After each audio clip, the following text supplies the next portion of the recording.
Danni incalcolabili. È impossibile fare stime dopo l'incendio che dalle 4 di questa mattina ha completamente distrutto Palazzo Stefaneo Roncato nel borgo rurale di Crauglio, in comune di San Vito al Torre.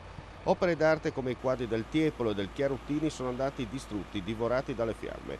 Pezzi unici dal valore inestimabile. A causare l'incendio una bombola del gas utilizzata come alimentazione alla canna della posa del manto di copertura del nuovo tetto. In questi giorni l'ala nord è interessata a lavori di ristrutturazione. Non si esclude che il cannello, forse malfunzionante con il calore, vicino a una trave in legno, abbia fatto da innesco al successivo incendio.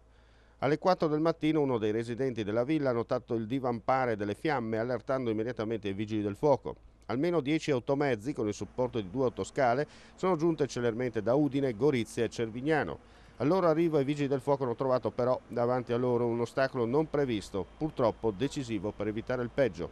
Il porticato d'entrata troppo basso per permettere il passaggio degli automezzi. A questo punto le squadre di soccorso hanno cercato di spegnere le fiamme con l'ausilio delle 2 autoscale, gettando più acqua possibile, mentre altri pompieri hanno cercato di creare un varco tra il fuoco. Nessuna persona all'interno del palazzo è rimasta vittima o intossicata.